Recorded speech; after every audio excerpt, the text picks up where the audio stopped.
right. Now, you're going to be quiet now for a while? Yeah, I know. Look, the first thing that you're going to buy your mommy when you get to be a millionaire is a pair of mink earmuffs, okay? Okay, here. Sit down. There you go. Here's something to eat. Hi, dear. Hello, Raven. It's nice of you to come over. Raven, I'm truly sorry about what happened to your mother, but I'm not here on a sympathy call. Well, then what are you here for? I want an explanation for what you did this morning. What did I do? Had your mother's body cremated. So soon after she passed away, you must have set a record. I had a very unpleasant task to perform, and I wanted to do it as soon as possible. Why didn't you tell anybody what you were going to do? I made the decision after consulting the only person that matters, my mother's husband, Ansel. Mother had said several times in the past that that's what she wanted done with her body, so I confirmed it with him, and then I did it. Then this wasn't just a momentary decision on your part? Logan was sitting there the whole time listening to the conversation. As a matter of fact, he's the one that put the call through, and if you don't believe it, you just go ask him. All right, look, I'm sorry if I upset you. Especially since nothing can be done about it. My mother has been dead less than a day. And the man that I care about more than anybody in the world comes over here and gives me a lot of trouble. Now, what did I do that was so terrible? You stymied an investigation that I had just initiated. Well, that's too damn bad. You should have told me what you were going to do. I didn't know I needed your permission. Disposing of your mother's body in that manner has placed you and me in a very awkward position. I don't see how. Your mother's death is still a question. You have now made finding an answer to that impossible. I am trying to get through a very painful situation. I think a little compassion would be in order. I am concerned about you, damn it. Don't you see what you did may well focus even more attention on your mother's death? There was a tragic car accident. That's all there was to it. I didn't say any different. Well, who did? Don't tell me. I think I know. Deborah Saxon, girl detective.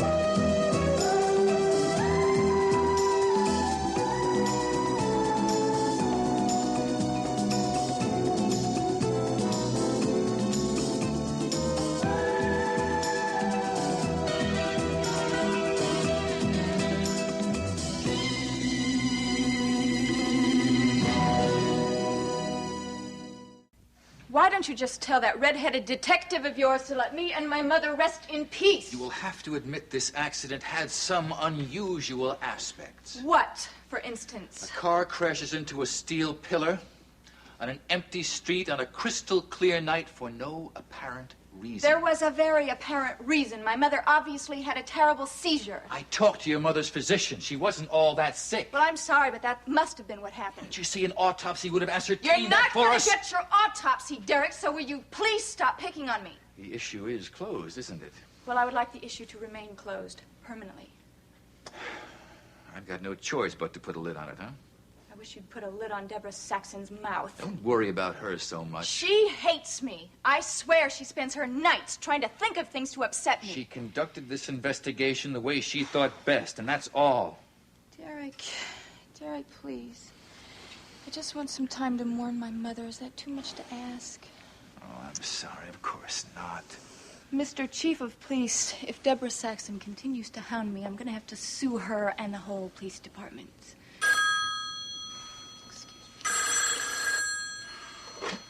Yes, hello. Mr. Peabody. Oh, yeah, sure, put it through. It's a long-distance call, family business. All right, I better get back to headquarters. Again, I'm sorry about what happened to your mother. If you need anything, you call me. Thank you. Bye-bye. Yes, Mr. Peabody. I've been trying to reach you for hours. I'm returning your call as soon as possible. Mrs. Swift, would you mind telling me what's so urgent? Yes, I have some very tragic news. My mother, Nadine Scott, died last night. Mrs. Scott is dead? How dreadful. As her lawyer, I thought you should be informed. I knew she wasn't feeling well and went to the States in the hope of effecting a cure. Well, Mother was killed in an automobile accident, ironically enough. Oh, my sympathies to you, Mrs. Swift. Your mother was a lovely woman. Thank you. I'm heartbroken, needless to say. Has Mrs. Scott's husband been notified? I'd be happy to take care of that if you'd rather not deal with it. No. Ansel has been informed. As a matter of fact, the urn containing her ashes should be sent later today. Then I suppose I'd better begin the execution of her will. Well, I guess that would be the thing to do. Mrs. Swift, you do realize that your mother had some changes made in her will several months ago, that you're no longer mentioned in it? Yes, I know.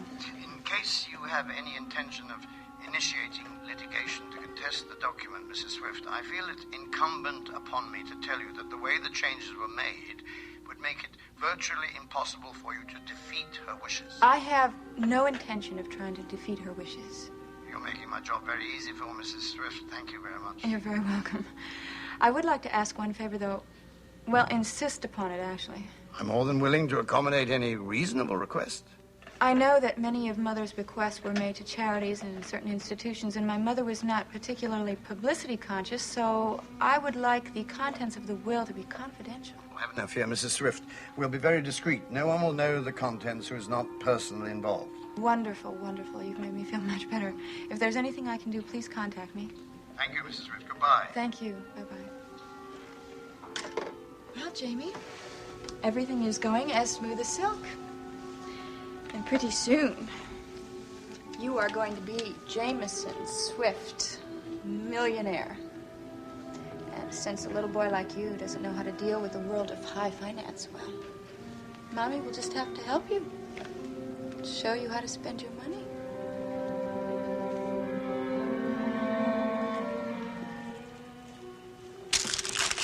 All right, Mrs. Jenks, 2 o'clock.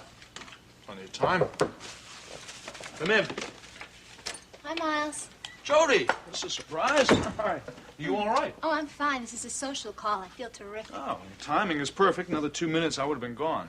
You're off on a house call.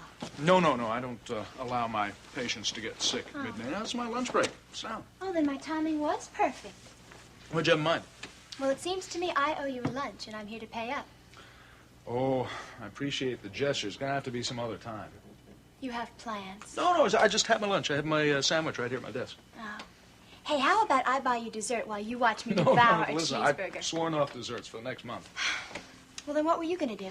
I was just going to take a walk through Monticello Park. You want to join me? I have a better idea.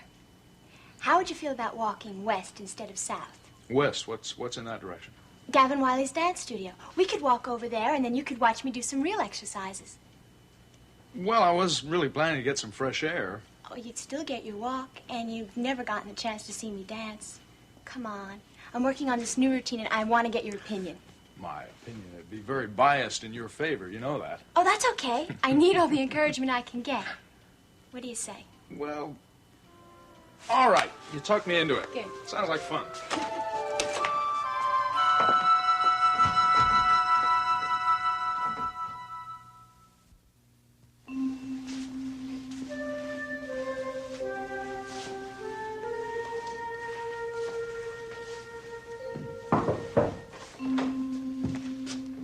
Hi, Gavin. Kelly, hi. Hey, what happened? The cleaning lady decide not to show up? You're looking at the cleaning lady, and the handyman, and the window washer. Gee, I didn't realize it took so many talents to be a dance instructor. What can I do for you? I tried to call Jody over at the Kavanaugh's, but she wasn't there. So, I figured I'd pay a visit to her second home. Well, she does have a lesson scheduled in an hour. She should be here to warm up soon. Good. You don't mind if I hang out, do you? I suppose not. You didn't happen to bring any jazz shoes with you, did you? Wait a minute, Gavin. I can't dance and don't ask me to. I wouldn't try to convert you into a dancer. Because it would be mission impossible. I just don't want somebody walking in cowboy boots on my dance floor, especially after I just cleaned it. I don't want my dancers sticking to the scuff marks. Okay. I'll stay on my toes, I promise. How are you and your puppets doing at the Unicorn? No, we can't complain. Mm-hmm. From what I've heard, you're becoming a pretty big hit. Yeah, I guess we have. For someone who worked really hard for this big break, you don't sound all that enthusiastic. Now, don't get me wrong. I mean, working in front of a live audience like that every night is great. My boss is the thing that keeps it from being perfect. You and Mr. Dorn don't see eye to eye? Not recently. That guy runs hot and cold. You know, 1 minute he's your best friend, and the next minute he turns on you like you haven't done a single thing right since the first day you started working for him. My ex-lady friend, Heather, said he was a pain to work for. She also said he was an incurable skirt chaser. And he's chasing the waitresses around the Unicorn. Not to mention any pretty young thing that happens to come through the door unescorted. Sounds like a first-class creep. Yeah, the only woman that I've seen that's able to tone down his Playboy image is Raven Swift. Do me a favor. What? Keep an eye on Jody. I do that without you asking. I mean, when Elliot Dorn is around. I don't want him bothering her, and I want to hear about it if he does. What do you want me to do? Come running down the street calling for you? I just don't like the idea of her having to deal with harassment on the job. And you think I do? Gavin, if Elliot Dorn bothers her, I'll take care of him. You really think you can? Polite conversation isn't going to do a thing. He's one big, tough dude. Gavin, haven't you heard? The bigger they come, the harder they fall. Oh, is there a bulldog underneath that cream puff exterior? Here we are. Well, look who's here. More of my devoted admirers. Oh, hi, Jody. I've been waiting for you. Hi. Hi, Dr. Brown. Hello, Kelly. It's good to see you again. Gavin, I hope I'm not intruding. Hi, Doc. What brings you around here? Sister-in-law. Let's sit right here. It's the best seat in the house, okay? Now, Gavin, would you be a dear and put the music on for me? Now, I want to use that routine that you and I have been working with. It's not finished yet. And you know how I feel about performing works in progress. Come on, it doesn't matter. I'll do it right before my lesson. It'll be like exercising. Relax, got it. Come on, Kenny, let's go. Huh? Oh. Over here. Yeah, sure. Okay, now. It looks really good. Let me take my skirt off. Okay, Miles, now remember, I want your honest opinion, okay? Yes, ma'am. Okay, Gavin, get ready. I'm ready, okay.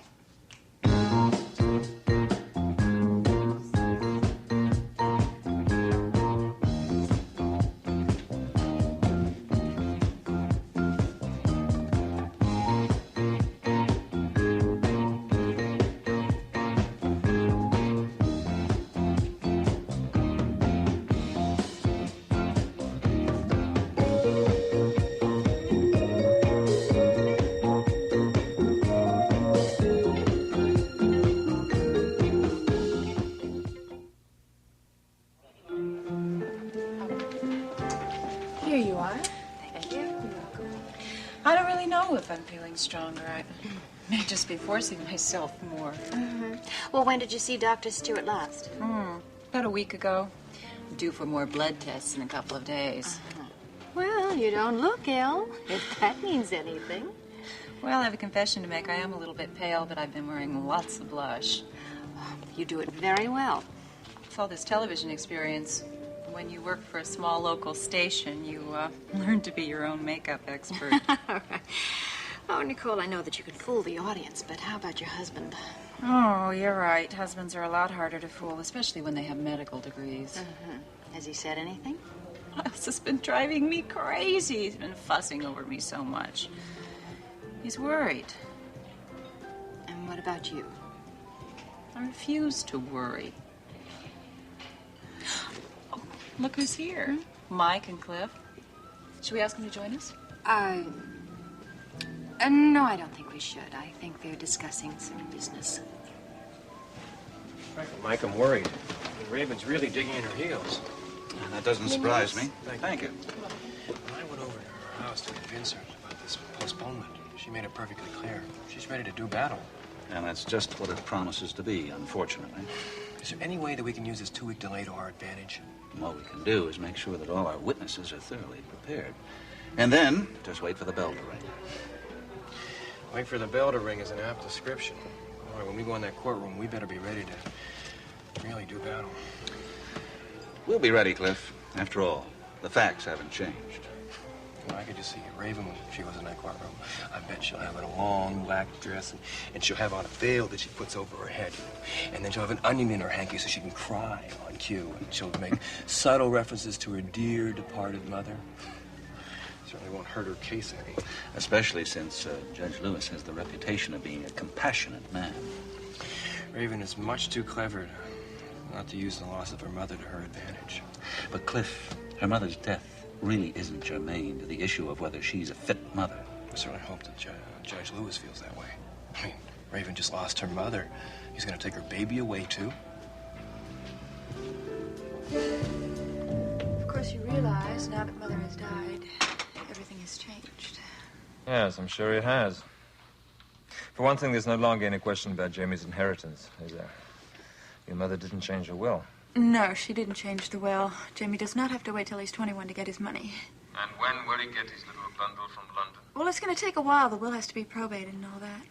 I see. So I think you have rather mixed emotions at present. No, I don't. I have only one emotion. I feel awful. I loved my mother. Oh, yes, of course you did, darling. I spoke to her solicitor in London, and he's going to take care of everything. Right now, there's only one thing that I'm worried about. Oh, I didn't know you feared anything, Superwoman. You know exactly what it is. Oh, I do? Let me guess. Is it animal, vegetable, mineral? How many guesses do I get? It's definitely animal. It's you beast. Me? How can I pose any threat to you? Why don't you just use your brain? Although I know it's rusty from inactivity. Ah, I see what you mean. You mean that silly letter of yours I have in my possession? Yes, I want it in my possession. You do? Oh, well, I think our relationship has been so much better since I have that letter in my safekeeping. I'd be very hard put to let it go. Everyone has their price. You can't afford me, darling. I have an offer to make you. A 12-year-old bottle of scotch won't do it, Raven. I have a better offer than that. As a matter of fact, I think it's one of those proverbial offers that you can't refuse.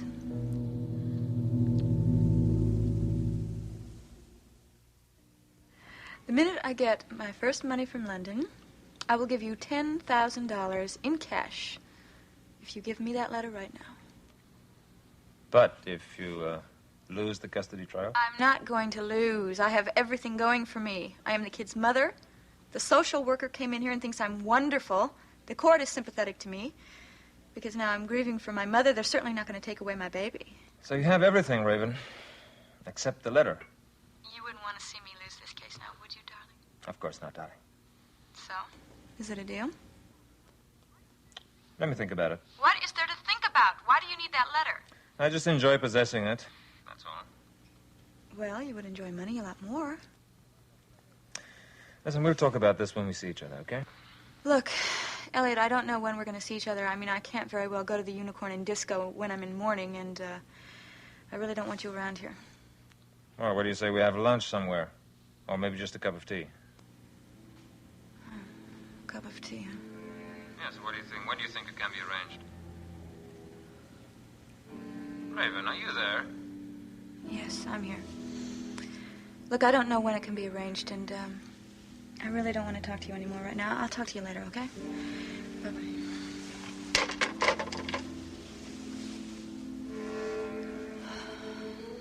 You're trying to tell me that I didn't care for you as a child? Maybe you did a little bit. Till Daddy died. No. That wasn't true. Yes, it is. I always felt you blamed me for Daddy's death. It was the other way around. You hated me after he died. Oh, he adored you so much. Too much. You always felt the wrong parent died. How can you think that? I was only 6 years old. You have no idea how Daddy's death affected me. And I needed you. And you weren't there for me. Raven, I tried to take his place. I didn't want you to take his place. I wanted you to take your place. I wanted you to be the mother you never were. And that's why Daddy spent so much time with me, because you were never there. You were always out with your friends or charities. I'm afraid your memory is faulty of those days. How could you possibly remember at that age? I remember every moment. I remember every lonely moment of the year my daddy died. And I remember how you sent me to that school. You were 7 years old when I did that. That's right. I was 7 years old. Old enough to take care of myself in the world, wasn't I? Oh, for heavens, don't cry about it. I'm not crying. Raven, You mustn't think that I didn't love you. When your father died, it was a great loss to me, and I couldn't handle it. Perhaps I did neglect you. I'm sorry, Raven. I really am. I'm sorry, Mama. I'm so sorry.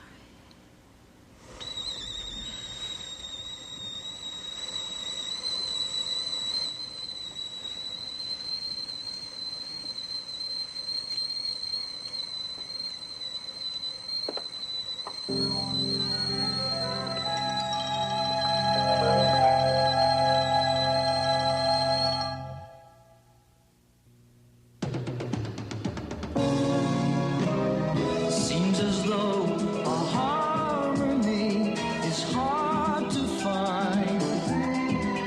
Always on my mind. And frustrated days pass without sight. The edge of night